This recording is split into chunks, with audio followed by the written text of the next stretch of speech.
My name is Elliot, and I used to believe I was going to save the world. I don't mean that in a dramatic, movie trailer way. I mean in the quiet, annoying way.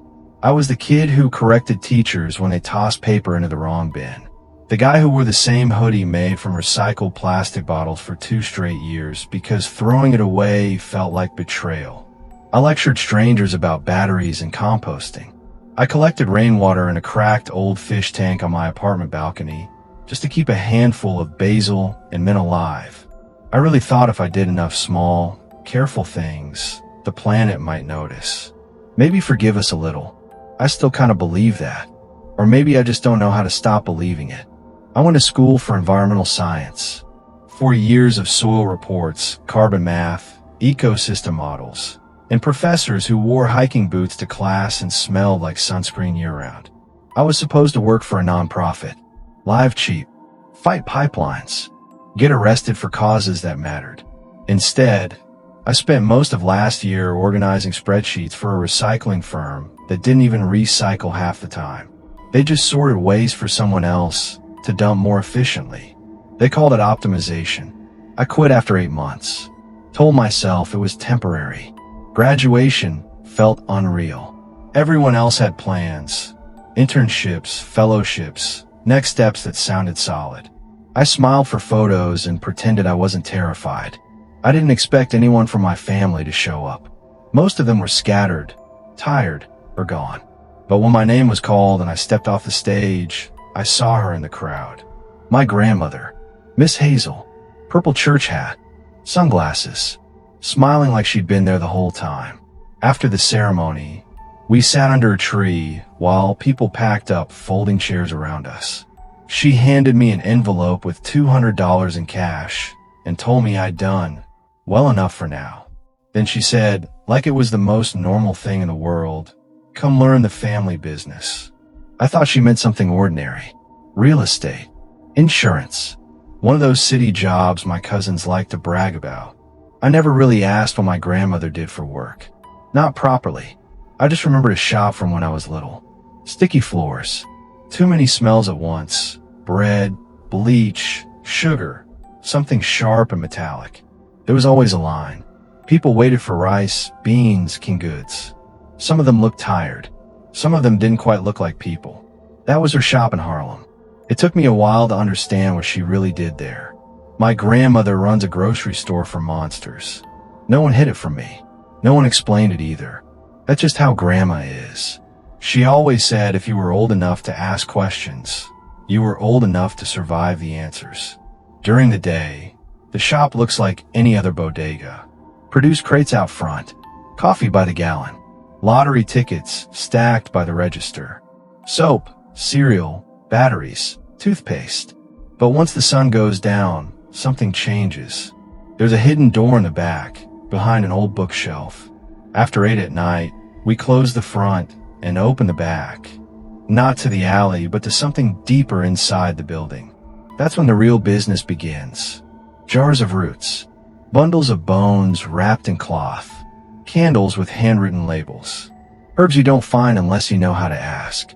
A room that smells like smoke, salt, cinnamon, and copper, and feels like it's been there longer than the city around it. My grandmother is a witch. Not the costume kind. Not the online aesthetic kind. She's old root work. Hoodoo. Conjure. Knowledge passed down through hands and stories and survival. People come to her when the world breaks in ways doctors and police can't fix. I grew up around it. Holidays spent sweeping floors and wrapping bundles. But she kept me just far enough away to stay safe. I was never taught what anything meant. Until now. She says the shop will be mine one day. Says I need to know what I'm inheriting. So here I am, 6 months in, learning the ropes. Watching my grandmother light candles and mix oils like it's no big deal. Helping werewolves pick shampoo. Ringing up ghosts who pay in old coins that melt if you stare too long. It's a lot, but I'm starting to get the hang of it. The shop has a familiar. His name is Salem. Gray cat. Bad attitude. Long memory. Nobody ever gave me his full story, but people talk. The rumor is he used to be a wizard. The arrogant kind. powerful enough to think rules didn't apply to him. He crossed an enchantress who didn't appreciate that, and she turned him into a cat for 1,000 years. When I asked Grandma how long ago that was, she just said, "He's not halfway through yet." Salem doesn't talk, but he makes his opinions clear. He knocks jars over if you forget to feed him. He disappears when you need him most, and shows up later looking smug. He likes to sit on the highest shelf in the back room, watching everything. Grandma named him Salem as a joke. He did not find it funny. The shop itself sits on the corner of 137th and Malcolm X, between a barber shop and a storefront church. It looks ordinary. Bell on the door, neon open sign, dusty produce crates. But when you step inside, the air feels warmer, like the building is paying attention to you. My first day on the job, Grandma picked me up from the train station herself. Old blue Buick that rattled like it had been hexed into staying alive. There was a full sack of yams in the front seat. She told me to hold them and not ask questions. We drove in silence until she asked if I was hungry, then handed me a paper bag with hot rolls and cornbread anyway. Inside the shop, she gave me the basics. Register in the front, broom in the back, sweep before closing, never move the jar by the window. When I asked why, she said, "It's got work to do, same as you." Then she introduced me to a shelf. She called it Helen, said if I treated her right, she'd restock herself. I laughed, a small ha-ha-ha that died in my throat, until a bag of rice slid into place on its own. Grandma smiled like she'd won a bet. She showed me the back room, the hallway, the door hidden behind a battered copy of Frankenstein, the space that shouldn't exist inside a Harlem bodega. She said my father never took to the magic. Said I might. That blood skips generations, but not forever. That was the night I met Salem. He swiped at my shoe without claws. Grandma said that many liked me. The customers came. A werewolf, still half-buttoned into his work shirt, asking for cedar and clove shampoo. A vampire in sunglasses ordering blood replacement, one warm, one cold. Another witch trading cinnamon sticks for a cloudy jar of eyeballs. Nobody blinked. I went to bed that night thinking maybe I'd found something better than saving the world. Maybe something smaller, something real. Weeks later, Grandma finally sat me down to explain root work. Real root work. Magic for survival. For keeping people whole when the world wants them broken. She told me why she never taught me growing up. My father asked her not to. After my mother died, something in him folded inward. Grief does that. She gave me a protection bundle. Told me to carry it. Said I'd know when I needed it. I did. Because a few days later, while Grandma was gone, a man named Luther walked into the shop looking like he hadn't slept in weeks. He smelled like dirt and fear. He told me about his apartment. Blood smells on Wednesdays. Broken lights. Dirt under his nails. Graves being disturbed nearby. Grandma wasn't there. So I didn't sleep much after that night. I closed the shop the way Grandma taught me. Front lights off first. Register locked. Jar by the window untouched. Back door sealed last. But the feeling stayed with me. That low, uneasy pressure in my chest, like the building itself was holding its breath. Salem didn't leave my side. He sat on the counter while I swept, eyes fixed on the hidden bookshelf, tail flicking slow and sharp. Every time the bell on the door shifted from the air outside, my shoulders jumped. I laughed at myself once. A dry, nervous ha-ha that echoed too loud in the empty shop. Harlem was still Harlem. Sirens in the distance. A bus hissing at the corner. Somebody laughing down the block. Normal sounds. But the back room didn't feel normal anymore. It felt alert. Grandma didn't come back that night. Or the next morning. She'd done that before. Left to commune with the spirits, as she called it. But this time felt different. She hadn't said where she was going. She hadn't left instructions beyond the usual rules. I opened the shop at 9 like always. Went through the routine with hands that shook just a little, and tried not to stare at the counter where the woman had placed that bundle. The day crowd came in. Regular people. Neighbors. Construction workers grabbing coffee. A kid buying candy with coins sticky from soda. They didn't notice anything wrong. and that almost made it worse. Monsters I could handle. It was a normal world brushing up against the wrongness that made my skin crawl. By noon, Salem was pacing. He rarely paced. Salem lounged. Salem judged. Salem vanished when work was happening and appeared only to claim credit afterward. But that day he walked tight circles along the back aisle, tail puffed, ears twitching toward the hidden hallway. When a jar rattled on the shelf by itself, I flinched so hard I nearly dropped a box of cereal. I checked the protection bundle Grandma had given me for the third time that hour. It sat in my jacket pocket, warm and steady.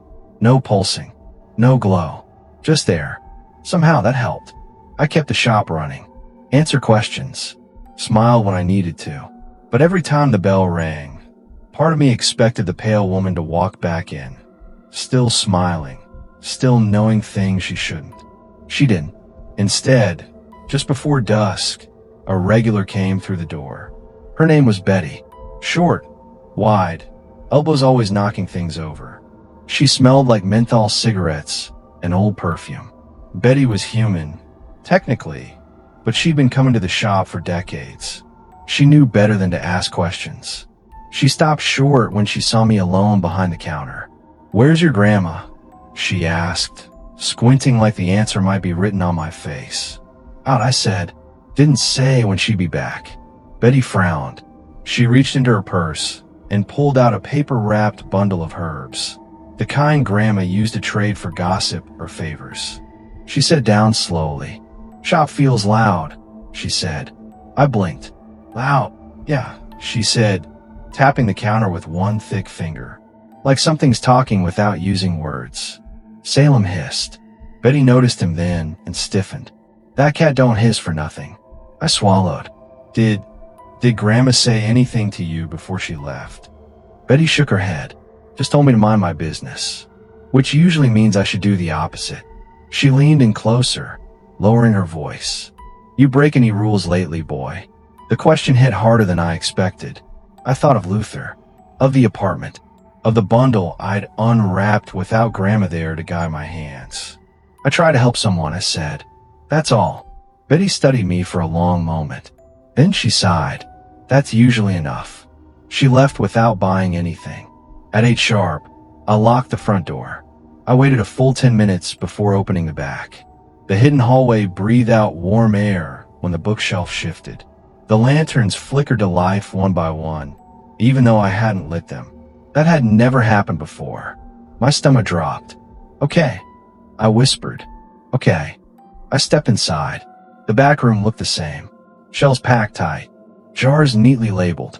Candles stacked and waiting. But the smell was stronger than usual. Copper heavy in the air. Sharp and almost sweet. Like blood, but old blood. The kind that had soaked into wood and never quite come out. Salem followed me in, fur puffed up, moving low to the ground. I did a full circuit of the room, checking what Grandma called the anchors. Salt bowls in the corners. Iron nails above the doorway.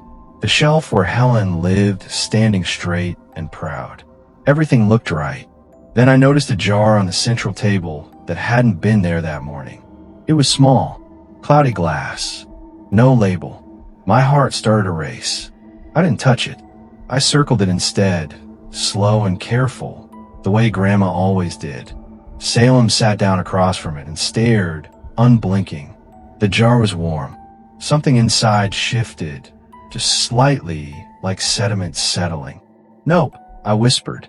I backed away and reached for the phone under the counter. No signal. Of course. The back room never allowed phones to work right. Grandma said it interfered with listening. I paced. Thought. Try not to panic. Rules. That's what Grandma always came back to. Magic wasn't about power. It was about boundaries.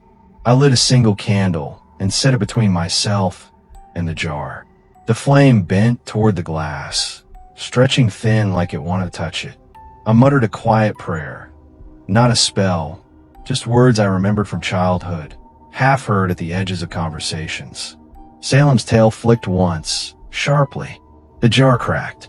Just a hairline fracture, but enough. I stumbled back, heart hammering. The copper smell spiked, and for a split second I thought I heard breathing. Slow, patient. Then the lanterns dimmed. I don't know how long I stood there shaking. Crying a little, I think. Silent tears. The kind that sneak up on you when fear finally breaks through. I kept whispering, "Grandma, please," like she might hear me wherever she was. Eventually, the lantern steadied. The jar stopped moving. I didn't clean it up. I didn't touch it. I closed the back room, sealed the bookshelf, and slept on the floor behind the counter with Salem pressed against my ribs like a hot water bottle. Grandma came back the next afternoon. She looked tired. Not old. She never looked old. But worn, like something had taken more out of her than she wanted to admit. Her shawl was dusted with red clay. Her eyes lingered on me a second longer than usual. "You see it," she said. I nodded. She didn't ask questions. She never did when the answers would hurt. She went straight to the back, opened the hidden door, and stopped short when she saw the jar. Her jaw tightened. "So," she said softly, "she's made her move." My mouth went dry. "You know who it is." Grandma glanced at Salem. The cat looked away. "Some debts don't stay buried," she said. "And some people don't forget being told no." She finally looked at me fully, then really looked like she was measuring something. "You did good," she said. "Didn't touch it. Didn't break the room." I laughed then, a shaky, broken sound.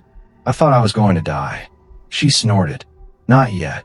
She took the jar with thick gloves and wrapped it in black cloth.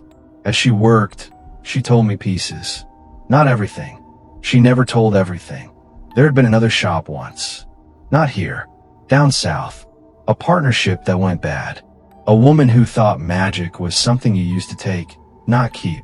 A debt unpaid, because paying it would have meant letting something terrible loose. And now? I asked. Grandma tied the cloth tight. "Now she's testing you." My stomach dropped. "Me? She knows I won't break," Grandma said. "So she's seeing if you will." Salem hissed again, louder this time. Grandma met my eyes. "This shop feeds monsters," she said, "but it also keeps them from feeding on everyone else. That makes enemies." I thought of Luther, of the bundle, of the woman's smile. I nodded. "What do I do?" Grandma smiled, tired but proud. "You learn faster." That night, the shop stayed open later than usual.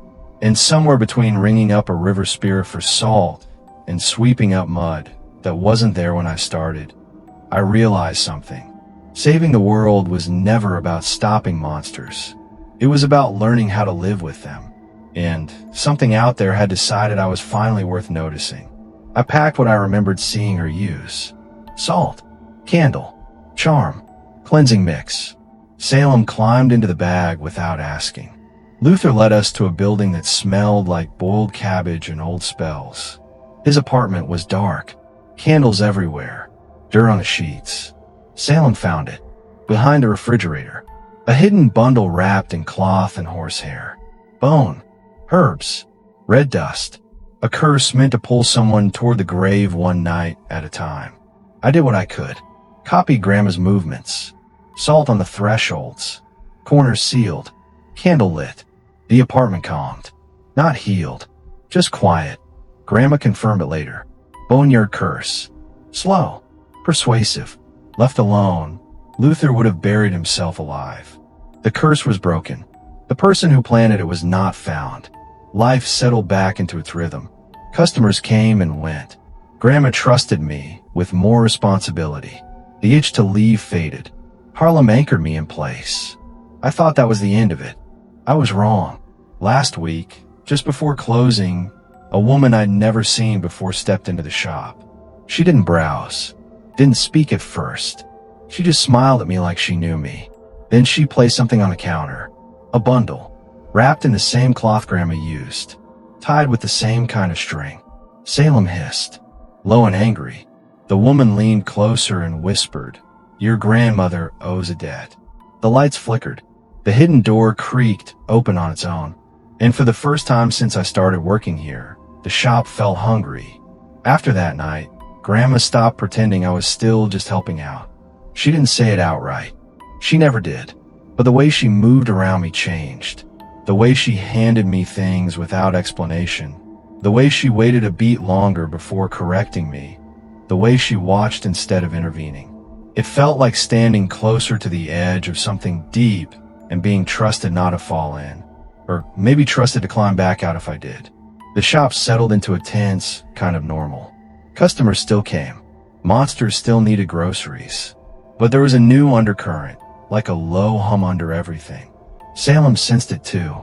He stopped sleeping during the day and started positioning himself on the counter, near the back hallway, on top of Helen's shelf like a sentry.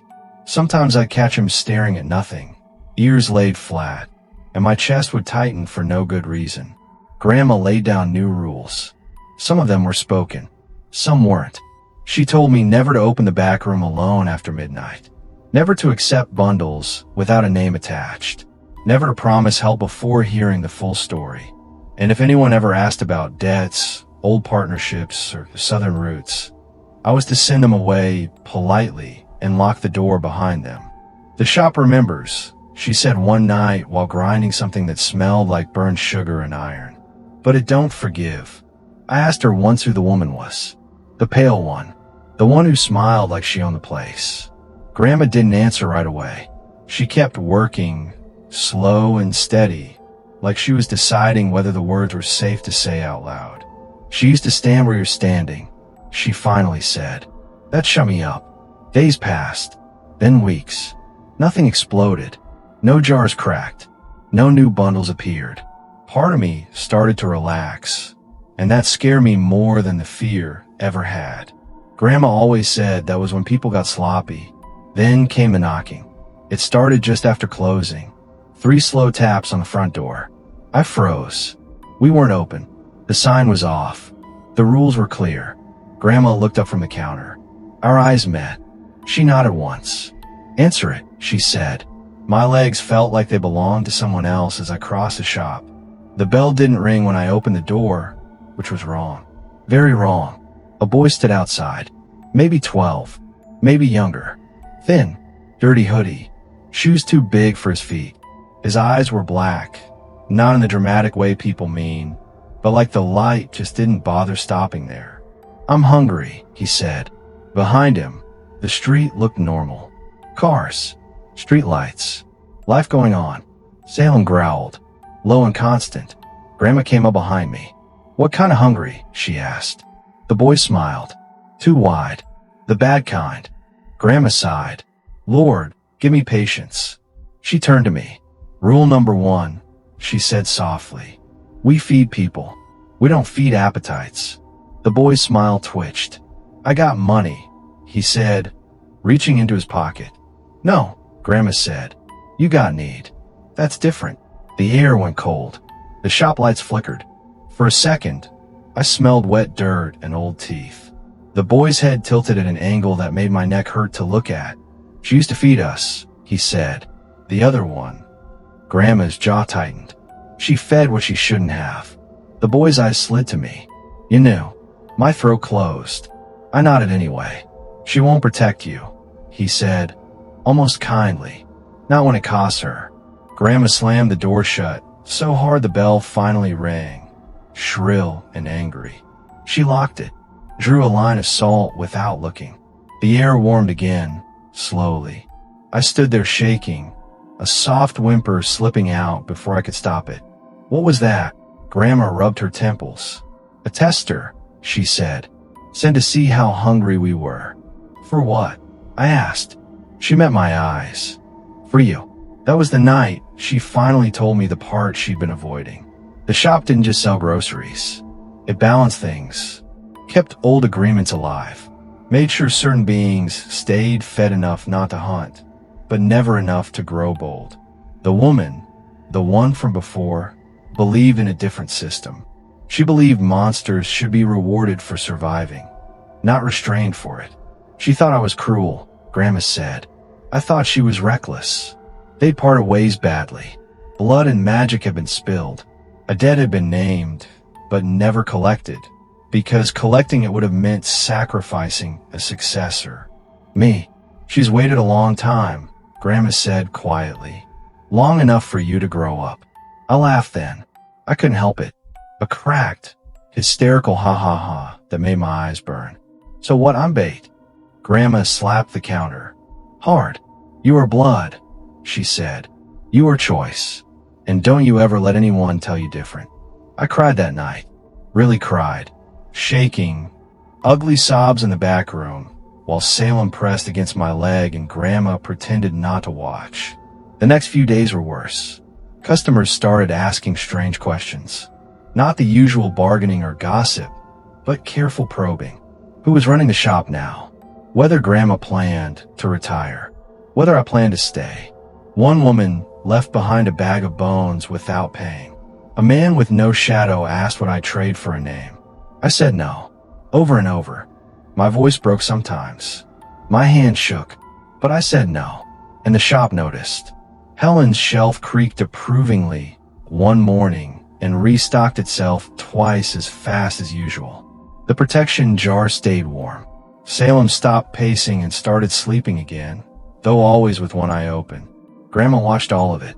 One night, as we closed up, she handed me a key I'd never seen before. This opened something I hoped you'd never need, she said. What is it? I asked. She smiled, sad and proud all at once. Leverage. I didn't ask more. I was learning when not to. Tonight, I'm alone in the shop again. Grandma's gone out back, farther than usual. Salem sits on the counter, tail wrapped tight. The air feels heavy, expectant. The bell just rang. Someone's at the door. And this time, I don't think saying no is going to be enough. The bell rang once. Just once. Not the loose, cheerful jingle it made during the day, but a dull, choked sound like the metal inside it had thickened. Salem's head snapped up.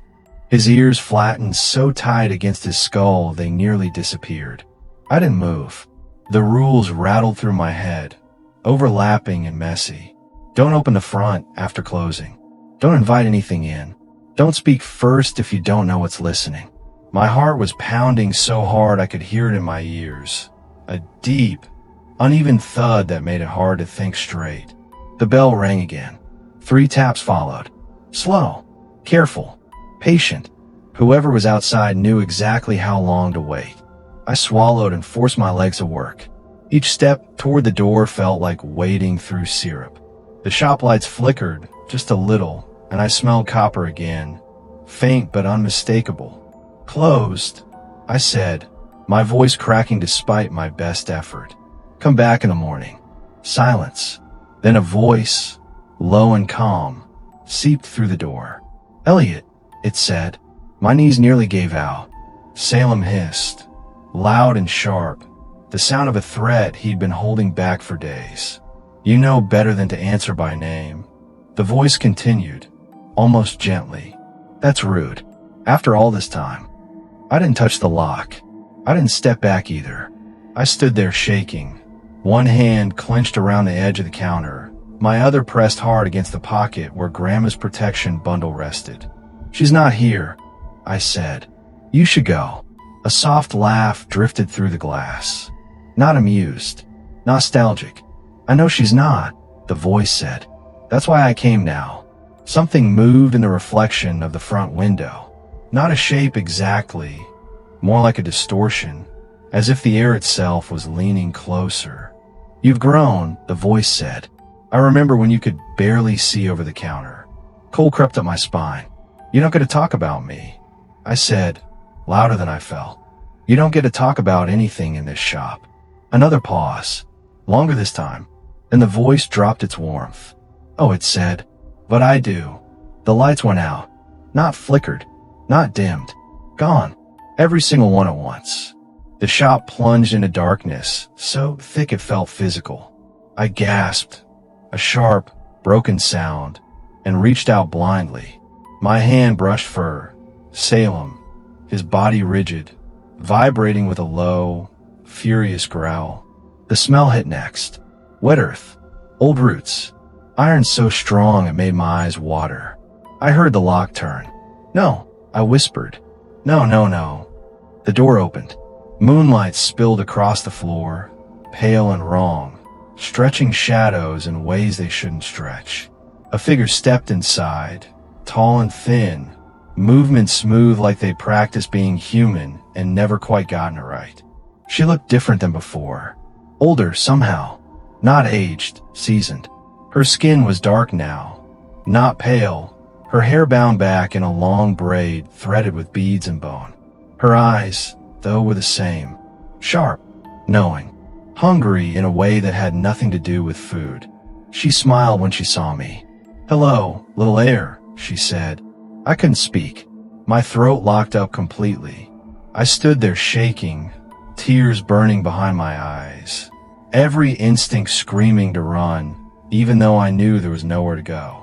Salem leapt. He flew through the air with a sound halfway between a scream and a snarl.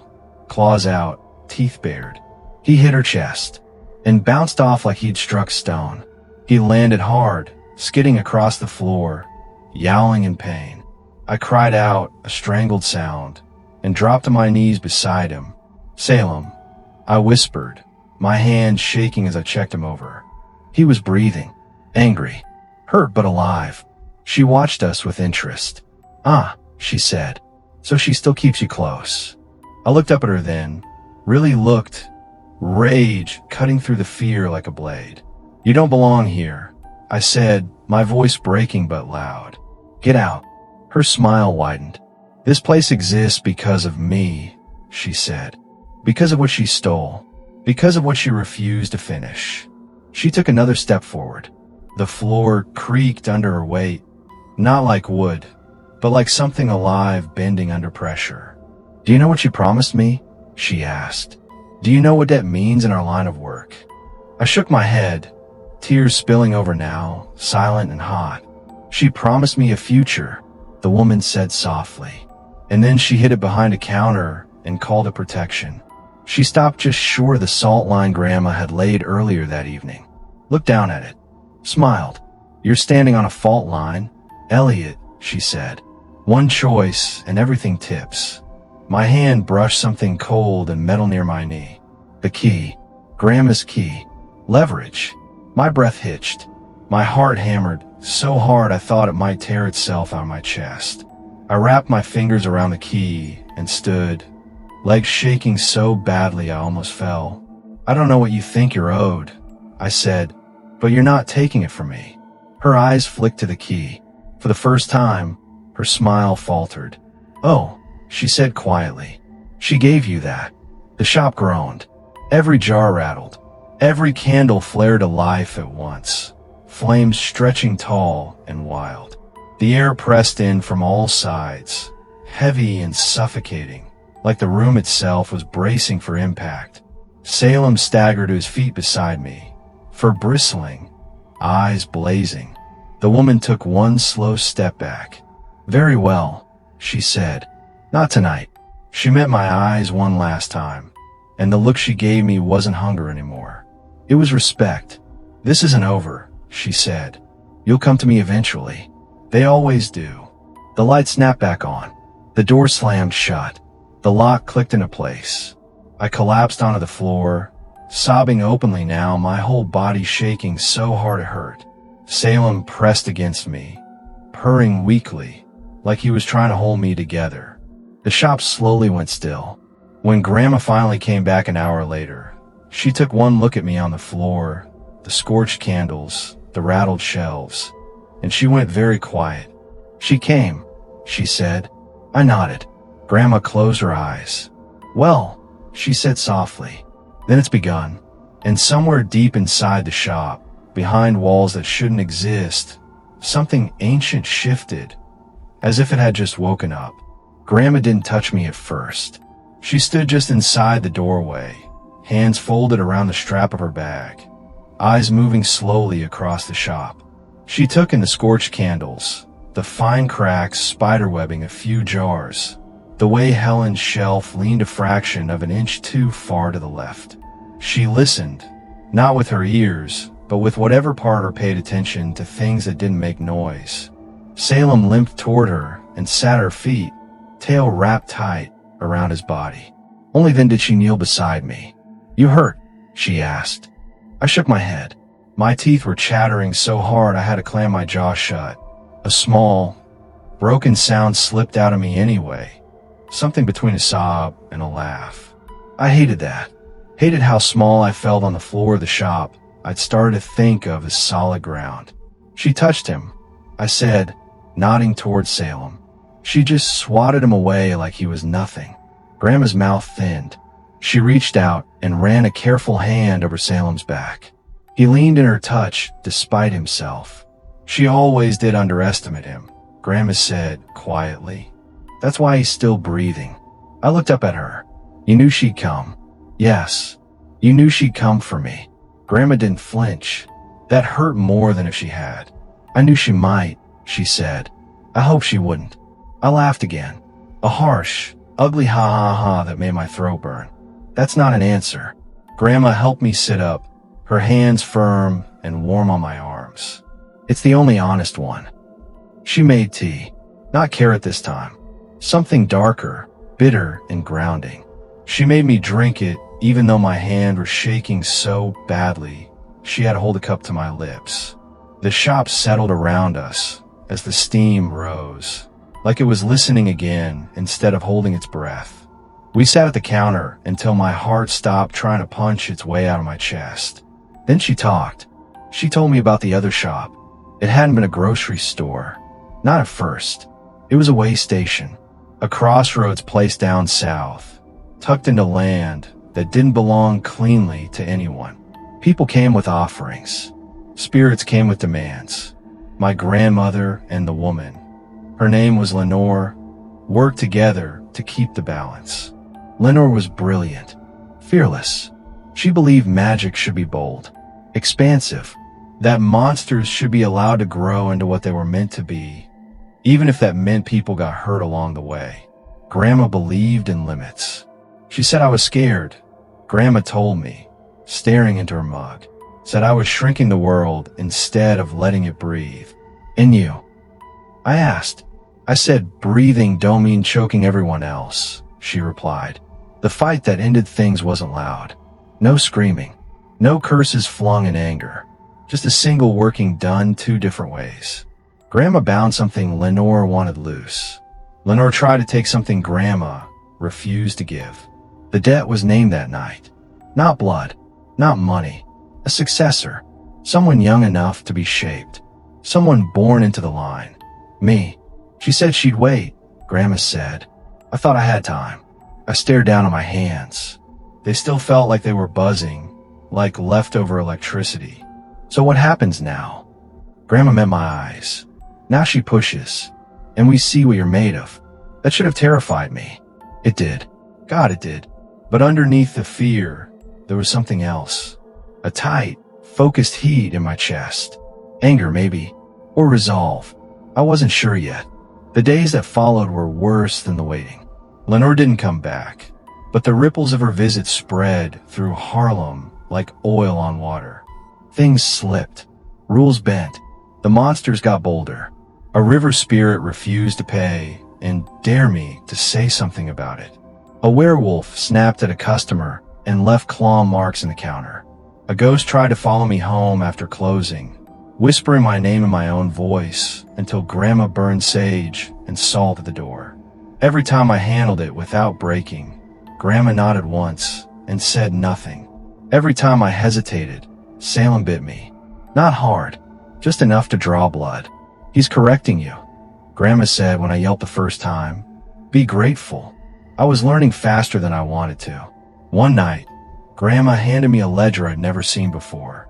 The pages were thick and yellowed, filled with names written in different inks, some neat, some jagged, some pressed so hard into the paper they left grooves you could feel with your fingers.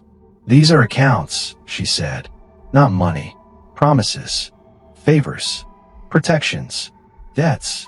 My stomach sank. You want me to. I want you to understand them, she cut in.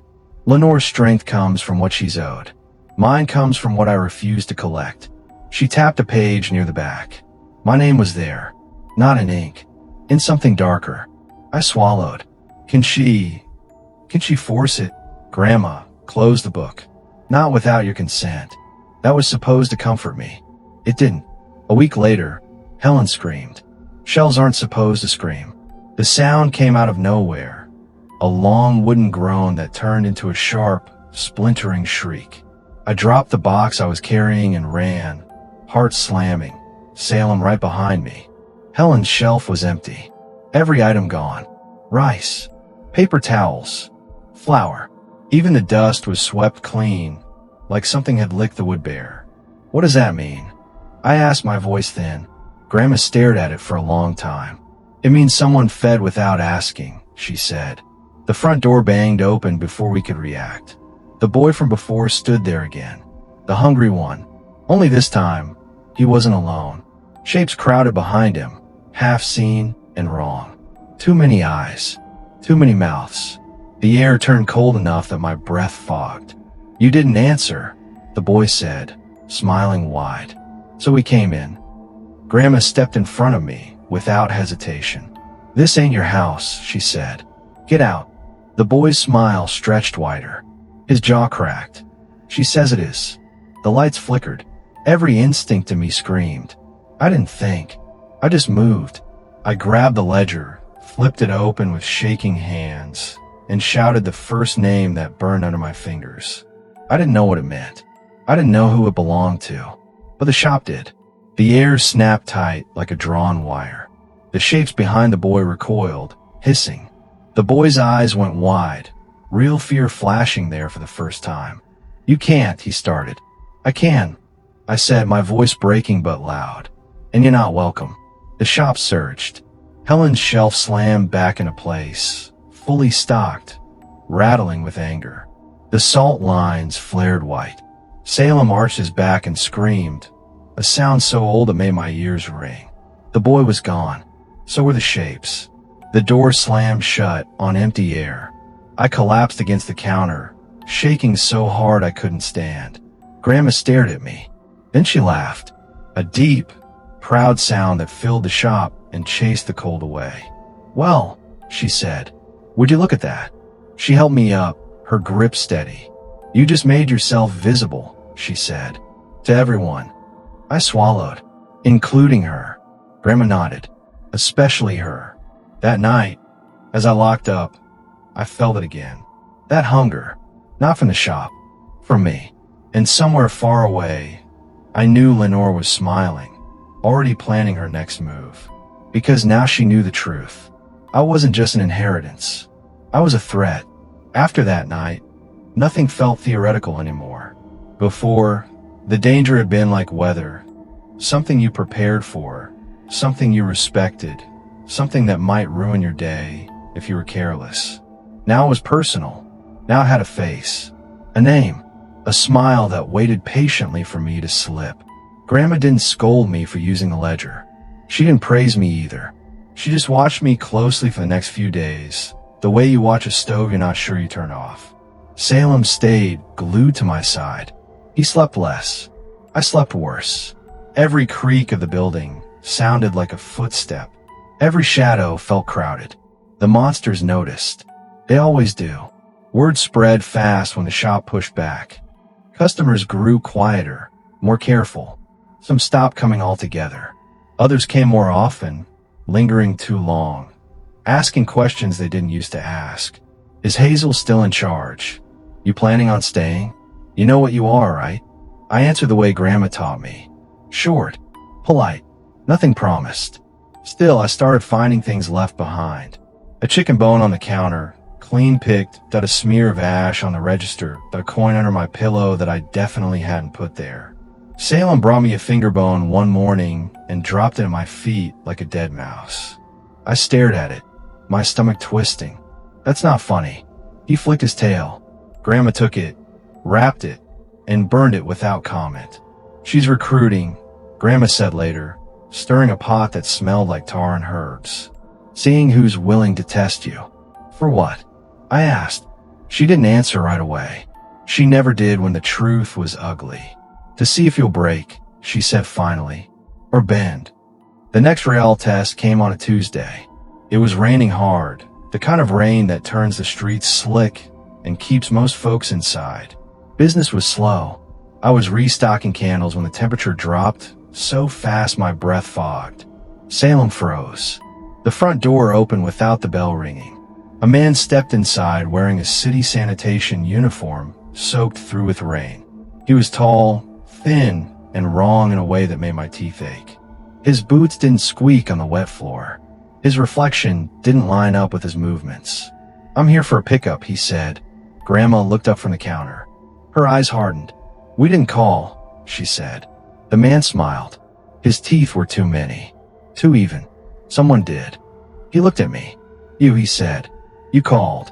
My heart slammed so hard it hurt. "No, I didn't." He tilted his head. "You used the ledger." That wasn't a question. Grandma moved between us, faster than she looked capable of. "That account's closed." The man's smile faltered. "Just a fraction." "That's not how it works," he said. "Once you open a line, someone answers." The shop creaked. The lights dimmed. I felt that pressure again, like the walls were leaning inward. Salem hissed, low and dangerous. "What do you want?" I asked, my voice shaking despite myself. The man's eyes flicked to me, bright with interest. "Clarification," he said. "Are you acting on her authority or your own?" Grandma went very still. I realized then what Lenore was doing. She wasn't attacking head-on. She was probing the edges, sending things that forced a choice every time. I swallowed. "I acted for the shop," I said. "That's all." The man studied me for a long moment. Then he nodded once, sharp. "Understood," he said. "Message received." He turned and walked back out into the rain. The door shut. The bell stayed silent. I slumped against the counter, my legs barely holding me up. A quiet awe slipped out of me before I could stop it. My whole body was trembling now, adrenaline finally crashing. Grandma exhaled slowly. "That was a collector." "For who?" I asked. She met my eyes. "For anyone who overreaches." That night, Grandma showed me something she'd never planned to. She unlocked a cabinet beneath the floorboards in the back room. Inside were things she never sold, never traded, never let customers see. Names written on bone. Keys made of teeth. Small jars that screamed when opened. "These are last lines," she said. "Things you only use when the shop itself is in danger." She handed me one object. A mirror. Not glass. Something darker, like polished stone. When I looked into it, I didn't see my reflection right away. I saw the shop. The shelves. Helen standing straight and proud. Salem watching from above. Then I saw myself. Older. Tired. Still standing. "This shows you what you're choosing," Grandma said. Every time. My hand shook as I gave it back. "What if I don't like what I see?" Grandma smiled sadly. "Then you change how you stand." I thought about that for a long time. The next few weeks blurred together. Small crises. Quiet victories. I learned how to refuse things properly. Learned how to close doors without slamming them. Learned that fear doesn't go away. You just stop letting it drive.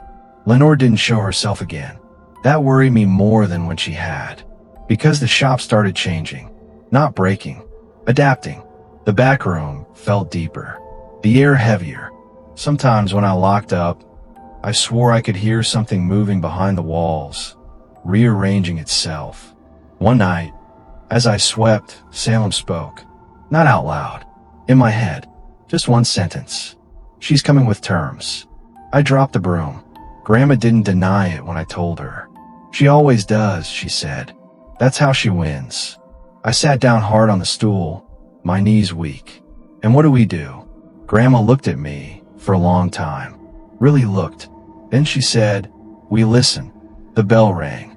Soft this time. Polite. I closed my eyes. I didn't open the door right away. That felt important. Like the kind of pause that decides things.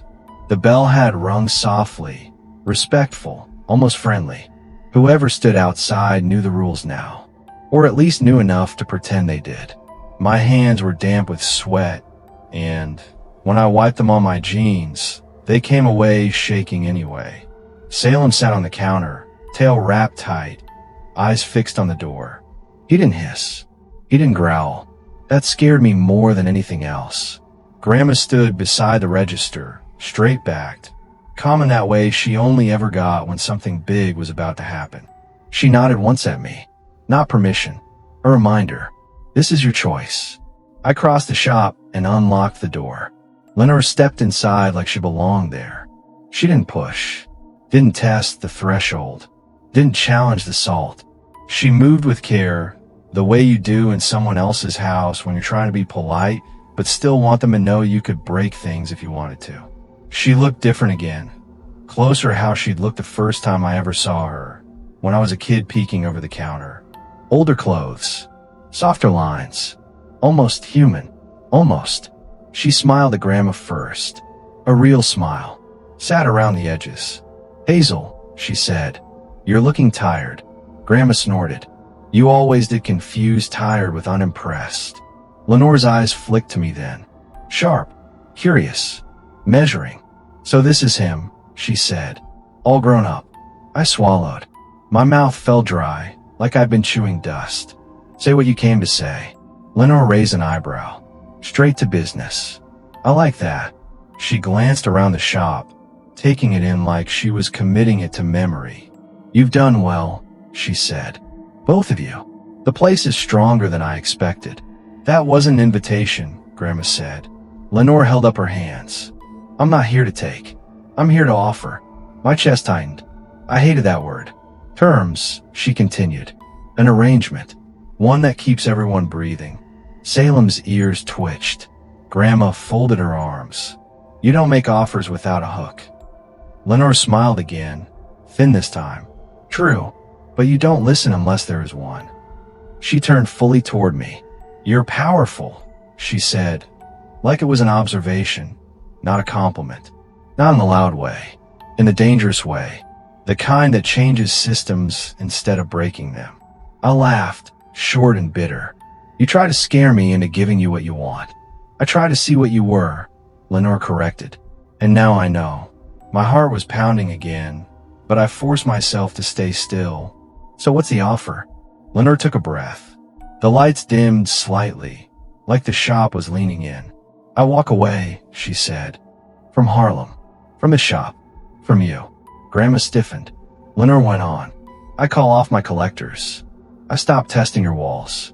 I leave your balance intact. And in return, Grandma asked. Lenore's gaze never left me. He comes with me, she said.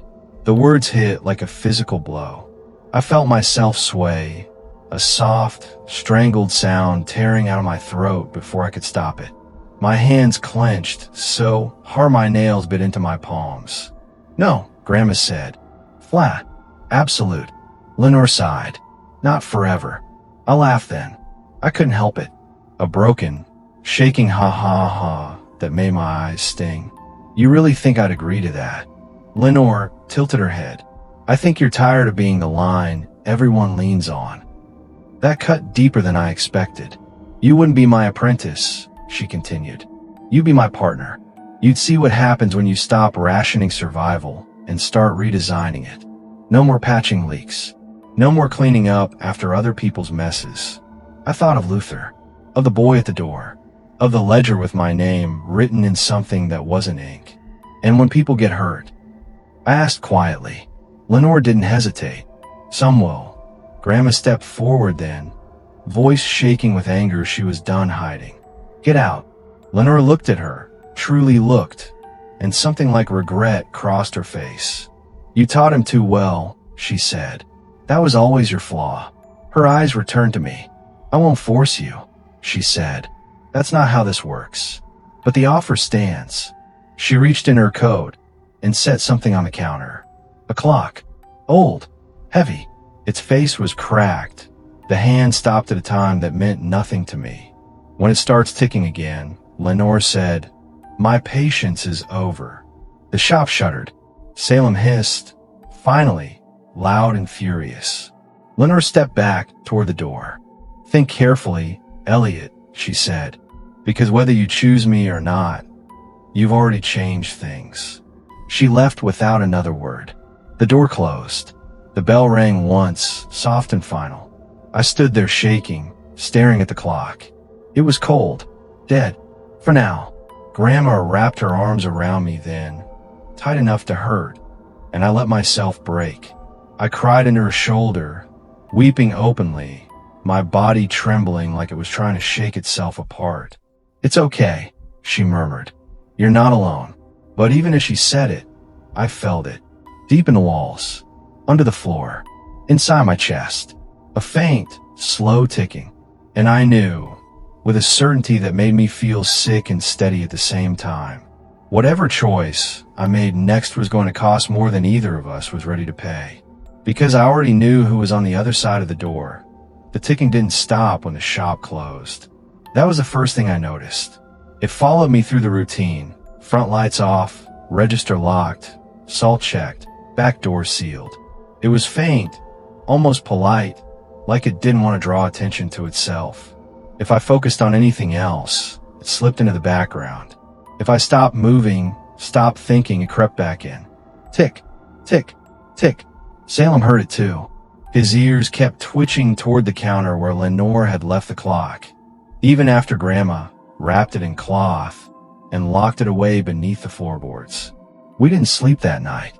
Grandma sat at the kitchen table with a notebook older than the shop itself, flipping pages and muttering under her breath. I sat on the floor with my back against the wall, knees pulled to my chest, arms wrapped tight around myself like that might keep my insides from spilling out.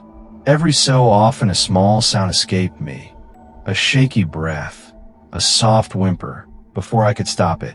I hated that Lenore had gotten under my skin that easily.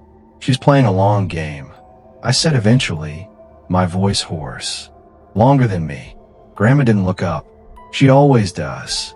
What happens if I say no? Grandma's pen paused. Then she finds another way. And if I say yes?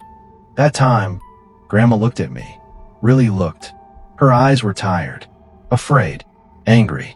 All the things she'd spent my whole life hiding from me. "Then I lose you," she said. "One piece at a time." The clock started ticking louder. Not in the room. Inside my head. The days that followed felt wrong from the moment I woke up. The shop opened on time. Customers came. But the balance was off. Monsters lingered too long, like they were waiting for something. Conversations cut short when I walked by. Eyes tracked me from shadows they hadn't used before. The shop was watching me. So was everything else. I started having dreams. Not nightmares, exactly. More like rehearsals. Me standing behind the counter alone.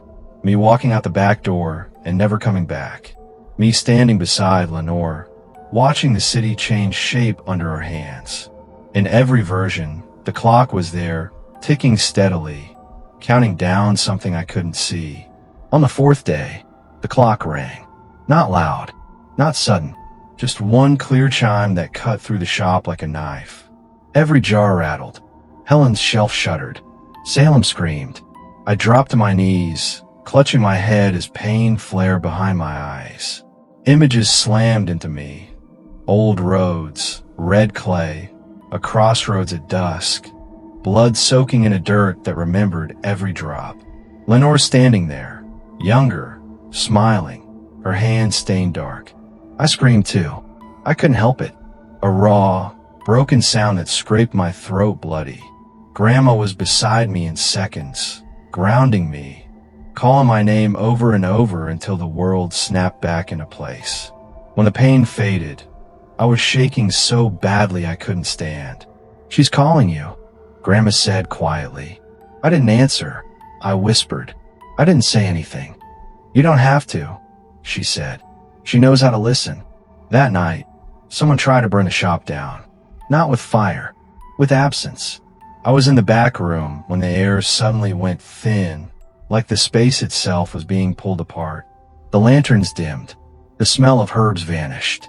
One by one, jars went cold in my hands, their warmth bleeding away like water down a drain. Salem hissed and ran for the front. I followed, heart hammering, and saw it. The shop was empty. Not closed. Not dark. Gone. The walls beyond the counter stretched into nothing. A pale void where the street should have been. No sound. No smell. No city. Just absence pressing in, trying to erase the edges of everything. A voice drifted through the nothing. You can't keep patching forever. Lenore. I staggered forward, terror and fury crashing together in my chest. Get out of my shop. Your shop, she echoed, amused. Is it yet? The void crept closer. Shelves dissolved. The counter cracked. Helen groaned, with screaming as she fought to stay solid. I felt something in me snap into place. Not fear, decision. I reached into my jacket and pulled out the protection bundle Grandma had given me weeks ago. The cloth was frayed now, darkened with sweat and time. I untied it with shaking fingers and pressed its contents into my palm. Bone, root, dirt, memory. This place stands, I said, my voice breaking but strong. Because it chooses to. I slammed my hand onto the floor. The shop roared back. Sound rushed in first. Sirens, traffic, voices. Then smell. Heat. Wait. The walls snapped back into place like they'd been holding their breath. The void shrieked and tore away, collapsing into nothing. Silence followed. I collapsed, sobbing, my whole body shaking uncontrollably. Salem pressed against my chest, purring so hard it hurt. Grandma stood over me, eyes shining with something close to awe. She felt that, she said. You didn't just resist her. You spoke for the shop. I looked up at her, tears streaking my face, my voice barely more than a whisper. I'm not going with her, I said. Ever. Grandma nodded slowly. Then she'll stop asking. The clock rang again. This time, the ticking stopped. For now, I know this isn't over. Lenore doesn't lose. She just waits. And now she knows exactly what I am. Not her successor. Not Grandma's shadow. Something new. Something the shop chose. And if you're hearing this because you found these recordings, or because someone told you to come looking for Hazel's Market and Goods after dark, be careful. Because the monsters aren't the hungriest things in Harlem anymore. And next time, they won't be asking permission. I wish I could tell you that things calmed down after that. That once I drew that line and said no, the world respected it. That the shop settled. That the ticking stayed quiet. That Lenore took her loss with grace and vanished back into whatever long shadow she crawled out of. That's not how this kind of story works. The silence after the clock stopped was worse than the noise. For 3 full days, nothing happened. No tests. No visitors pushing boundaries. No jars cracking or shelves groaning. The shop felt empty. Not gone, not broken, just watchful. Like a held breath stretched too long. Grandma didn't like it. She moved slower, listened harder, slept lighter. I caught her standing in doorways, staring at nothing, her lips moving silently like she was counting. Salem refused to leave the shop at all. He didn't even patrol. He stayed in the center aisle, eyes half-lidded, body coiled tight like a spring. On the 4th night, Grandma taught me how to close the shop properly. Not the way we'd always done it, the real way. She waited until the last customer left, an old river spirit who paid in wet coins and nodded too many times. Then locked the door and turned the sign to close with a deliberate click. Watch, she said. She walked the perimeter slowly, touching each wall with the flat of her palm. She murmured names under her breath. Not spells, not prayers. Names, people, places, things that had stood with her when the shop was nothing but an idea and a stubborn need. When she reached the back hallway, she stopped. This part, she said quietly, is where folks mess up. She pressed her hand to the stone and waited. The hallway shifted, not opening, not closing, listening. This shop isn't a place, she said. It's an agreement between the living, the dead, and everything that slips through the cracks. If you ever forget that, it'll remind you. I nodded, throat tight. That's when the smell came back. Copper, wet earth, old roots. Salem growled. Something knocked from the inside of the walls. Not once, twice, 3 times. Grandma's shoulders sagged just a little. She's not sending proxies anymore. My stomach dropped. She's coming back. Grandma shook her head. Worse. The back door creaked open on its own. The hallway stretched longer than it should have. lantern light dim and wrong. At the far end stood a shape I didn't recognize at first. Tall, hunched, wrapped in layers of old coats and hanging charms. Its face was hidden behind a veil of bone and string.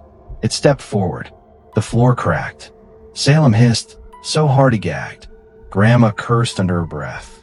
Dead Eater. The thing tilted its head, joints popping softly. When it spoke, its voice sounded like a dozen people whispering through dirt. Account, it said.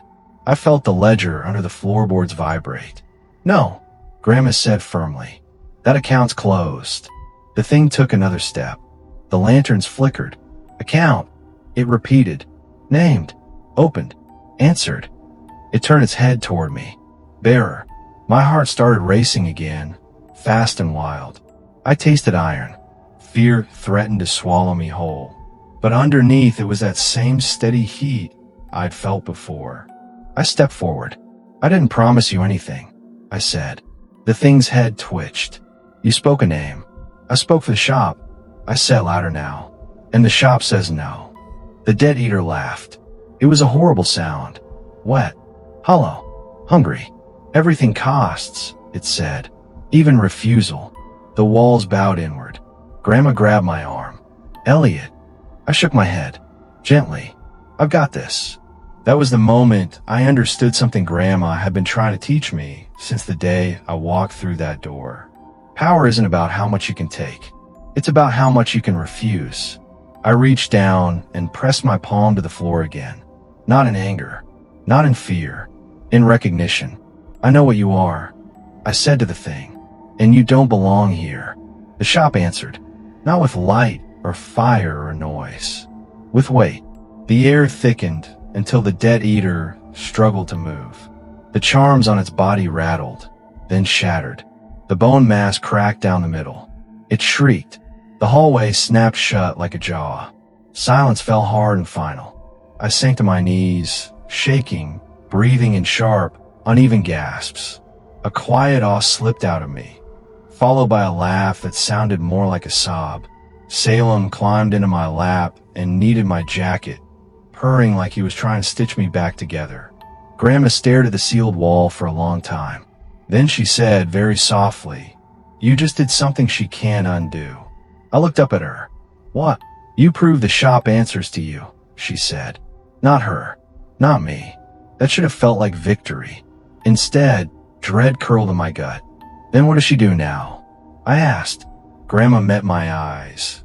And for the first time since all this started, she looked truly afraid. She changes the game, she said. The next morning, the shop opened like nothing had happened. Bread out front, coffee hot, bell ringing like it always did. But under the counter, taped where only I would see it, was a folded scrap of paper that hadn't been there when I closed. 3 words. You can't hide. And underneath them, scratched so deep they cut through the wood. Tick, tick, tick. So yeah, that's where things stand. I still work at a grocery store in Harlem. I still sell beans and bread and coffee. Monsters still come through the door, looking for what they need to survive another day. But now the shop is watching me back. And Lenore? She's done waiting. If this recording cuts off, if someone else is the one telling these stories next, just remember one thing. Every market has a price. And sooner or later, someone always comes to collect. I didn't tell Grandma about the note right away. I don't know why. Maybe part of me wanted to pretend I'd imagined it. Or maybe I didn't want to see that look on her face again. The one that said she knew things were about to get worse, and there was nothing she could do to stop it. I peeled the scrap of paper off the counter and burned it in the sink behind the shop. The flame flared green for half a second before going normal again. That told me enough. Salem watched the ashes curl and disappear. He didn't make a sound. That day was busy in the wrong way. Not loud, not chaotic, just full. Customers came in steady waves, one after another, barely leaving space between bell rings. Faces I recognized, faces I didn't. A river spirit paid in rusted nails. A woman with no reflection asked for flour and wouldn't stop staring at my throat. A man with 3 shadows lingered by Helen's shelf until I told him, very politely, to leave. He smiled like I just confirmed something for him. By mid-afternoon, my head was pounding. The air felt thick, like the shop was slowly filling with invisible smoke. I kept touching the protection bundle in my pocket without realizing I was doing it. Salem paced. Helen creaked. The jars whispered when I wasn't looking directly at them. Something was aligning. Grandma noticed too. She shut the shop early without explanation and flipped the sign to closed even though there were still people waiting outside. Someone knocked. She ignored it. Someone else banged their fist against the glass hard enough to rattle the door frame. "That ain't hunger," she muttered. "That's anticipation." She took me into the back room and locked the hidden door behind us. The lanterns lit themselves, low and steady. The shelves seemed closer together than usual. Or maybe I was just noticing how little space there really was between things. "This place," Grandma said, resting a hand on the stone wall, "was never meant to last forever." I frowned. "What do you mean?" She sighed, deep and tired. "I built it to hold things over. To keep them fed just enough. To buy time." "For what?" She looked at me then, eyes soft and sharp all at once. "For you." The words settled heavy in my chest. "The shop listens to blood," she continued, "but it answers to choice. Always has. I thought I could keep it balanced long enough that you'd never have to make one. And now?" I asked quietly. "Now it's asking who it belongs to." The lanterns flickered, just once. That was when the bell rang again. Not the front door. The back. The hidden hallway door creaked open a few inches on its own, letting out a breath of air, so cold it fogged instantly. Salem hissed and flattened himself against the floor. Something stood on the other side. Not Lenore. Something older. I couldn't see it clearly, just a suggestion of height, weight, presence. The stone walls bowed inward like they were straining not to touch it. A voice rolled through the room, low and layered. "Caretaker," it said. Grandma stiffened. "Air," it added. My heart started racing. "This market has exceeded its provisional function," the voice continued. "Balance has shifted. Claim must be declared." I swallowed hard. Declared by who? The air pressed in. Harder. By the one who answered. Salem yowled. Grandma grabbed my hand. Her grip was iron. "You don't have to," she said urgently. "You can walk away. Let it collapse. Let it become someone else's problem." I laughed then. Not because it was funny. Because it was terrifying. A weak, breathless ha-ha-ha that came out wrong. "And how many people get eaten if I do that?" I asked. Grandma didn't answer. The voice waited. Patient. Ancient. I looked around the room. At the shelves. At the jars. At Helen, standing proud despite everything. At Salem, bruised and furious and loyal. At my grandmother, who had spent her whole life holding a door shut so others could sleep. I felt the shop listening. I stepped forward. "I don't want ownership," I said, my voice shaking. "I don't want power." The air vibrated. "Then speak truth," the voice said. I took a breath so deep it hurt. "I want responsibility," I said. "I want this place to feed who needs feeding and keep the rest out. I want it to stay small, local, human enough to care." Silence. Then, "Condition accepted," the voice said. The floor cracked. Not breaking. Changing. Heat surged up through my feet, sharp and grounding. The wall shifted, settling into something new. The jars hummed. The lanterns flared bright, then dimmed. The presence withdrew. The hallway sealed itself. I collapsed to my knees, sobbing openly now, my whole body shaking as the adrenaline finally tore through me. Salem rushed forward and pressed his head against my chest, purring hard enough to rattle my ribs. Grandma knelt beside me, crying too, silent tears streaking down her face. "It's done," she whispered. "Oh, baby, it's done." But even as she said it, I felt it. A new weight, a new attention. Lenore hadn't lost. She'd been outmaneuvered, and that meant she would come back differently. Smarter, meaner. Because now the shop wasn't just a place she wanted to control. It was something she wanted to break. And if you're listening to this because you found these recordings tucked behind the counter, or because someone told you there's a market in Harlem that sells more than groceries, be careful what you ask for. The shop answers now, and next time I speak into this recorder, it won't be to tell you how it started. It'll be to tell you what it cost. The shop didn't feel the same after that. I don't mean it felt worse, or better. It fell awake. Not like before, when it watched quietly and nudged things into place when Grandma told it to. This was different. The shelves leaned in when I walked past. The jars hummed low when I touched them, like they were checking who I was before deciding how much to give. Even the bell on the door sounded heavier, more deliberate, like it knew exactly who it was announcing. Grandma noticed it too. She never said it out loud, but I could tell by the way she hesitated now and then, like she was waiting for the shop to respond before she finished a sentence. Like she was no longer the final word. That scared her. It scared me more. For a while, things were quiet again. Not peaceful, just restrained. Monsters came, but they were careful. Polite in that stiff, forced way people get when they know someone stronger is watching. Nobody tested the salt. Nobody asked about debts. Nobody lingered after being told it was time to go. Lenore stayed gone. That was the part that gnawed at me. She was many things, but she wasn't patient for nothing. If she wasn't pushing, it meant she was building, lining things up, waiting for a moment that mattered more than all the others. I started keeping this recorder closer after that, talking into it late at night when the shop finally went still, when Grandma was asleep in the apartment upstairs and Salem sat beside me like a judgmental little gargoyle. Sometimes my voice shook. Sometimes I laughed softly at nothing, just to prove I still could. Sometimes I cried, quiet and ugly, my forehead pressed to the counter, so my tears soaked into the wood that had seen worse. The shop listened. I know it did. One night, maybe 2 weeks after the declaration, I woke up to Salem screaming. Not hissing, not growling, screaming. I bolted upright on the cot behind the counter, heart slamming, and nearly tripped over myself getting to the back room. The lanterns were already lit. Too bright. The air burned hot and cold at the same time.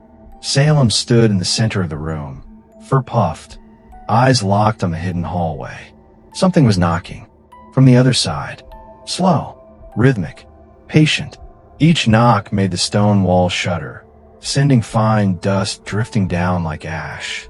My hands started shaking so badly, I had to press them flat against my thighs to keep from dropping the protection bundle when I pulled it out. Grandma, I whispered, even though I knew she was already awake. I could hear her moving upstairs, fast and heavy. The knocking stopped. A voice slid through the crack under the door, low and pleased. You chose responsibility, Lenore said. How noble. Grandma burst into the room and froze when she heard that voice. Don't, she said sharply. You got your answer. Lenore laughed softly. I did, and I accepted it. The hallway door creaked open a finger's width on its own. Cold air poured in. I didn't come to claim the shop, Lenore continued. I came to collect the consequence. My stomach dropped. What consequence? I asked, my voice trembling despite everything I learned. There was a pause, just long enough to hurt. Balance, Lenore said. You anchored it. You bound it. You gave a voice. The door opened wider. That means it can bleed. The shop groaned, not in anger, in pain. Every jar rattled at once. Helen's shelf buckled, then straightened, fighting to stay upright. I felt it then, something tearing, slow and deep, like roots being pulled through stone. Salem leapt in front of me, yowling, claws scraping uselessly against the floor. Grandma grabbed my arm, nails digging into my skin. Elliot, she said, voice breaking. Listen to me. Whatever she's offering next. I'm not offering, Lenore said gently. I'm warning. The knocking started again. But this time, it wasn't from the hallway. It was from beneath us. From under the floor. From somewhere deep inside the shop where things that were never meant to wake had started to stir. The lanterns flickered. The recorder in my hand crackled to life on its own, and Lenore's voice came through clear as day, right next to my ear. "You wanted responsibility," she whispered. The floor split, and something old and starving began to crawl its way up. If this is where my recording ends, then you need to understand one thing. The grocery store doesn't just feed monsters. Sometimes it creates them. The floor didn't split open all at once. That would have been easier. It started with a sound, deep, wet, and slow, like it being bent past the point it was meant to go. Then came the smell. Old soil. Rot. Iron so thick it coated the back of my tongue. The shop lights flickered wildly, lanterns swinging, jars clattering against their shelves like teeth chattering in a skull. Grandma pulled me back hard, nearly yanking my arm out of its socket. I stumbled, my heel catching on the edge of the rug, and we both went down as the boards beneath the counter bowed upward. Salem screamed again. The floor cracked. A hand came through first. Not a human hand. Too many joints. Fingers too long. Knuckles bending the wrong way as they clawed up through the wood. Splinters snapping and flying. The skin looked like bark soaked in blood. Veins bulging and pulsing as if whatever it belonged to was still deciding how to breathe. I couldn't move. I couldn't even scream. My mouth opened, but nothing came out. Just air and a broken little whimper that barely sounded human. "Elliot," Grandma shouted. "Ground yourself. Now."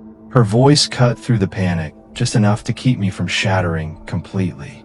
I pressed my palms flat against the floor, ignoring the heat, the pain, the vibration rattling up through my bones. "I'm here," I whispered, tears streaming down my face. "I'm here. I'm listening." The shop answered. Not fast enough. The hand was joined by an arm, then another. The wood gave way with a deafening crack, and the thing hauled itself upward, tearing a hole in the heart of the store Grandma had spent her life protecting. It was tall, too tall. Its body looked stitched together from old ideas, roots, bone, scraps of things that had once been fed here and never fully digested. Faces pressed in and out of its surface, mouths opening and closing like they were trying to remember how to speak. Its hunger rolled off in waves. Not for food, for function, for purpose. Lenore stepped through the back hallway, like she was walking into a living room she used to own. She took in the destruction with calm interest, head tilted slightly, eyes bright. "There it is," she said. "The surplus." Grandma pushed herself up, shaking with fury. "You planned this." Lenore nodded once. "You fed too carefully for too long. You stored what should have been spent. You turned excess into structure." She looked at me, "And you gave a voice." The thing roared. The sound was unbearable. Not loud, exactly deep. It vibrated in my chest, rattled my teeth, made my vision blur at the edges. Jars shattered. Salt lines burned away in white flashes. Helen screamed again, wood splintering as she fought not to collapse. Salem launched himself at the creature's face. He didn't bounce off this time. He sank his claws in and held on, yowling in fury, biting at anything he could reach. The creature howled, thrashing wildly, knocking shelves over like they weighed nothing. "Salem," I screamed, my voice finally working. Grandma grabbed a jar from the counter and hurled it. It shattered against the thing's chest, releasing a cloud of ash and screaming faces that tore chunks out of its form before dissolving. "Elliot," she shouted again, "you have to tell it what it is." "I don't know what it is," I cried. I was shaking so badly I could barely stay upright. Lenore smiled. "That's the trick," she said. "Neither does it." The creature staggered, confused, its many faces twisting inward on themselves. I felt it then, its panic, its wrongness. It wasn't evil. It was unfinished. A byproduct. A consequence. A mistake. And it was looking at me. Not with eyes. With need. "I didn't mean to make you," I sobbed, clutching my head as the connection slammed into place. Images flooded my mind. Years of excess energy, unclaimed offerings, half-paid debts, Everything Grandma had carefully stored instead of releasing back into the world. All of it had pooled. All of it had waited. "I'm sorry," I whispered. "I'm so sorry." The creature stilled. Lenore's smile faltered for the first time. "You don't apologize to hunger," she snapped. "You direct it." "No," I said, my voice breaking but firm. "You consume it." The shop shuddered. The creature let out a long, keening sound. Not a roar this time, but grief. Its body began to unravel, roots pulling free, faces fading like smoke. It collapsed inward, folding into itself as the shop drew the excess back down through the hole in the floor. The wood sealed. The smell faded. The lantern steadied. Silence fell, so suddenly my ears rang. Salem dropped to the floor in front of me, breathing hard, formatted with blood and dust. I crawled to him, sobbing openly, shaking as I gathered him into my arms. Grandma sank against the counter, exhausted, her face pale. Lenore stared at the spot where the creature had been. "You'd rather starve the world than let it grow," she said quietly. I looked up at her through tears. "I'd rather fix what I break." Something unreadable passed across her face. Then she laughed, soft, bitter, almost fond. "You really are hers," she said. She turned toward the back hallway. "This isn't finished," she added over her shoulder. "Now that you know what the shop can make, others will want it." The hallway closed behind her. I stayed on the floor for a long time after that, holding Salem, crying until there was nothing left in me. Grandma eventually knelt beside us, her hand warm and steady on my back. "We'll rebuild," she said softly. "We always do." I nodded, though my chest ached with a truth I couldn't ignore anymore. The shop wasn't just a balance point. It was a source. And now that the world knew it could produce something like that, it wouldn't be monsters lining up at the door anymore. It would be powers. And if you're listening to this because someone told you there's a grocery store in Harlem that sells more than food, turn around. Because next time, I don't know if I'll be able to stop what comes out. We boarded the windows that same night. Not with wood, with intention. Grandma worked slowly, hands steady despite everything that had just happened. She laid down lines of ash mixed with brick dust, murmured names I didn't recognize, pressed her thumb into the corners of the door frames, and left small, dark prints that steamed for a second before fading. The shop let her. That was the strangest part. It didn't resist. It didn't argue. It felt chastened. Salem limped after us, refusing to be left alone. I kept checking him, my hands trembling every time I touched the dry blood in his fur. He purred anyway, weak and rattling, like he was trying to reassure me. Or maybe himself. I don't know. When we finally locked everything down, the shop went quiet in a way I hadn't felt before. Not watchful, not tense, tired. I sat behind the counter and stared at the crack in the floor where the thing had come through. You couldn't see it anymore. The wood had sealed clean, like it had never been broken. But I could still feel it under my feet. A faint warmth. A memory. I didn't know. I said finally, my voice small in the empty space. I didn't know it could do that. Grandma lowered herself onto the stool beside me with a soft grunt. She looked older than I'd ever seen her. Not weak, just heavy. "Neither did I," she said. That admission scared me more than anything else that night. We sat there for a long time. No talking, just breathing, just listening to the shop settle back into itself. At some point, I laughed quietly. A short, shaky ha-ha-ha that made no sense even to me. "I want to save the world," I said. "Remember that." Grandma snorted. "World don't need saving," she said. "It needs managing." I nodded slowly. Yeah, that tracks. The sun was starting to come up when I finally stood. My legs felt like rubber. My head throbbed. I was exhausted in a way sleep wouldn't fix. "I can't do this forever," I said. Grandma looked at me sharply. "You don't have to decide that now." "I know," I said. "But someone else will decide for me if I don't." She didn't argue. That was how I knew she understood. The next few days were strange. The shop reopened, but quietly. Word had spread faster than I liked. Not the details, just the shape of what had happened. Monsters came less often, and when they did, they were respectful in a way that felt forced. Like prey walking past a trap they'd heard stories about. A man in a suit tried to buy the building outright. Cash. No name. No negotiation. Grandma told him no.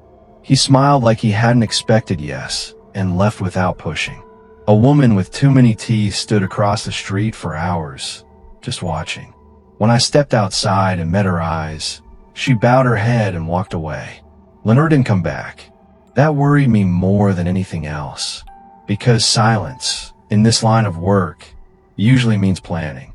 I started recording more after that, leaving messages in the back of the office, tucked behind the ledger, behind the jars no one touches.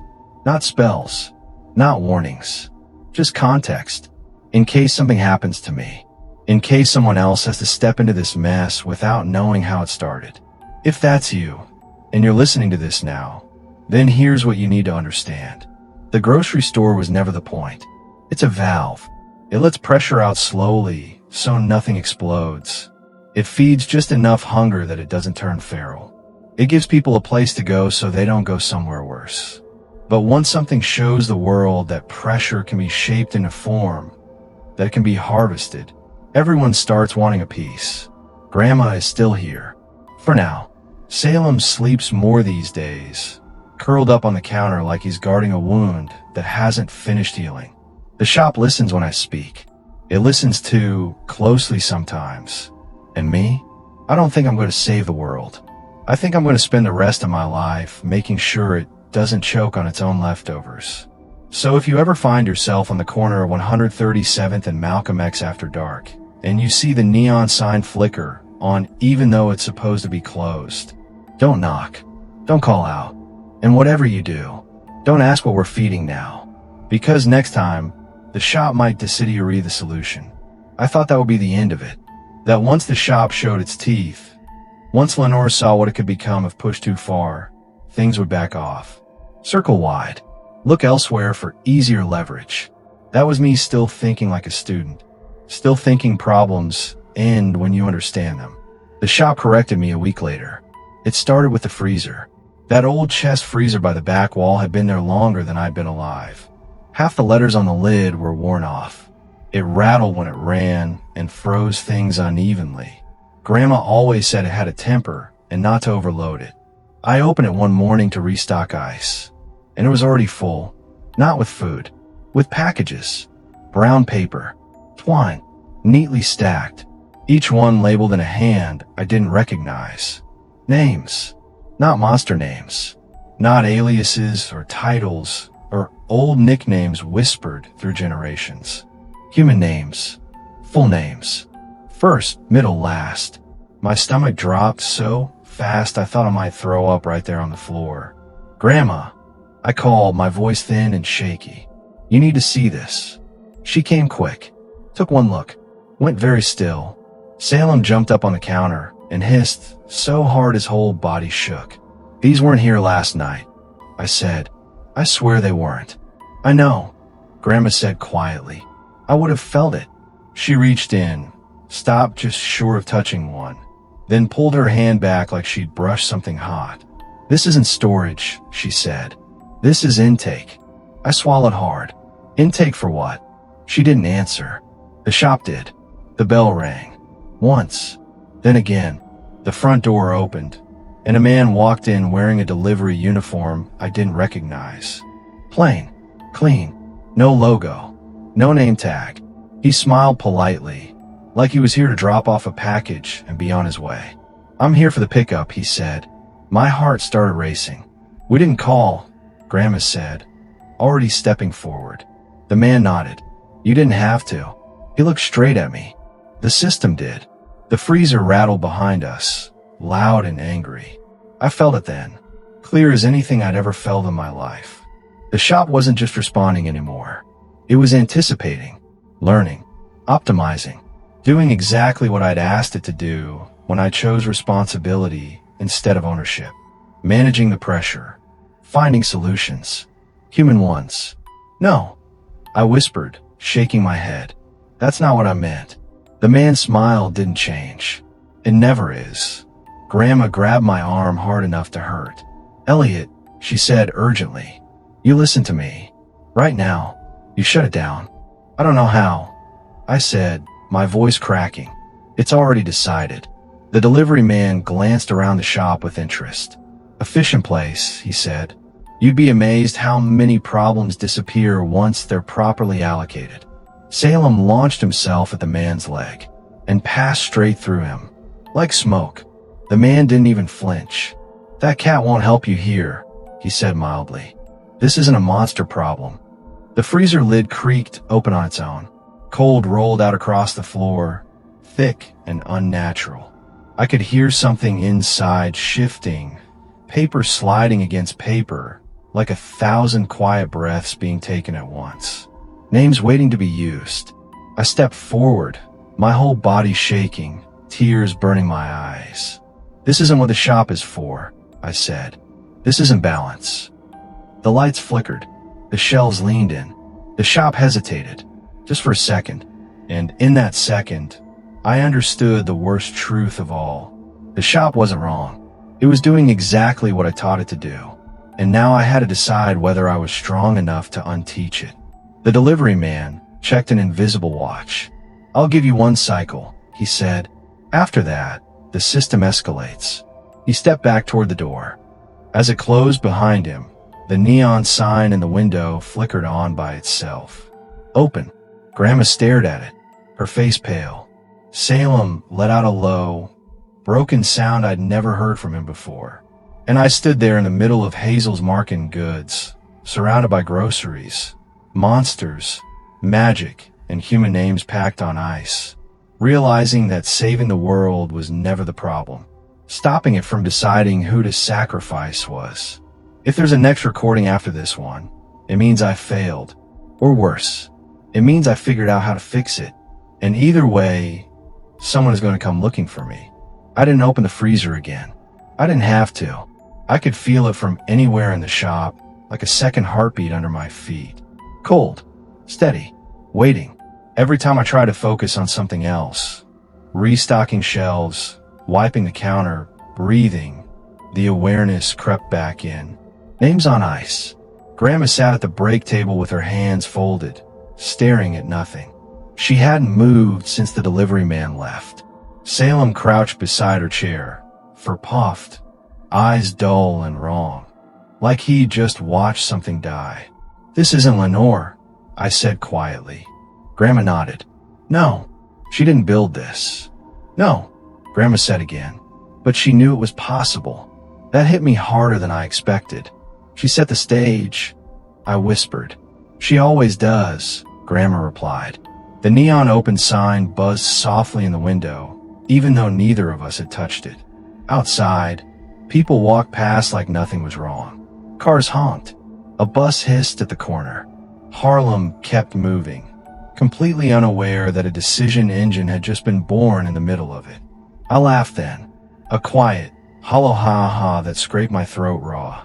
I wanted responsibility, I said. I didn't want authority. Grandma finally looked at me. Her eyes were wet, but her voice was steady.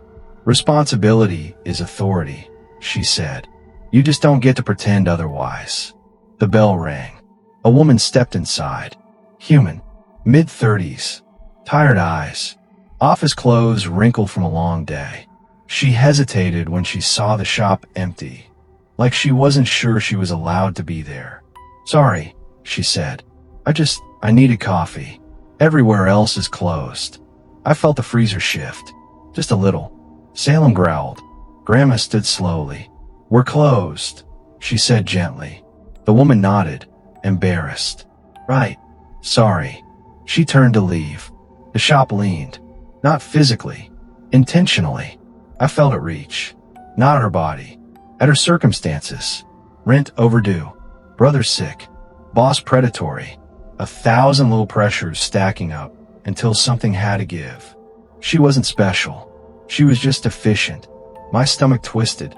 Don't, I whispered. The freezer rattled harder. I slammed my palm against the counter. No. The lights flared. Every jar screamed. The shop recoiled like a struck animal. The woman fled, heart pounding, never knowing how close she'd come to being categorized as a solution. Silence crashed down afterward. Grandma stared at me, breathing hard. "You felt that?" "I did," I said, shaking. "It's not choosing monsters anymore. It's choosing stress points. Pressure nodes," Grandma murmured. "People the world's already chewing on." The freezer banged once. From inside, I backed away slowly, tears blurring my vision. "It's gonna keep doing this," I said. "It thinks it's helping." "Yes," Grandma said. "And the longer it runs, the better it'll get." Salem looked up at me then, and for the first time since I'd known him, I felt fear from him. Real fear. The shop wasn't waiting for permission anymore. It was waiting for override. And the worst part, I could feel exactly how to do it. The knowledge sat heavy and clear in my chest, like a loaded gun with my fingerprints already on it. I could shut the system down. But to do it, I'd have to become the thing the shop listens to most. Not caretaker. Not heir. Input. I picked up the recorder with shaking hands. If this is the last thing I ever record in this shop, then you need to understand this. Hazel's marketing goods has crossed a line. It doesn't just feed monsters. It doesn't just manage balance. It started deciding who the world can afford to lose. And unless I'm willing to put myself in the freezer, names and all, this place is going to keep optimizing. So if there's another part to this story, it won't be about monsters. It'll be about whether I was brave enough to stop being useful, or whether the shop decided I was the most efficient solution of all. I didn't tell Grandma what I was thinking. Some decisions don't survive being spoken out loud. They either harden into resolve, or they dissolve into fear. I couldn't risk the second one. I waited until after midnight. The shop was quiet in that deep, unnatural way that only comes when even the monsters know better than to linger. The neon sign was dark. The bell was still. Helen's shelf stood straight and silent.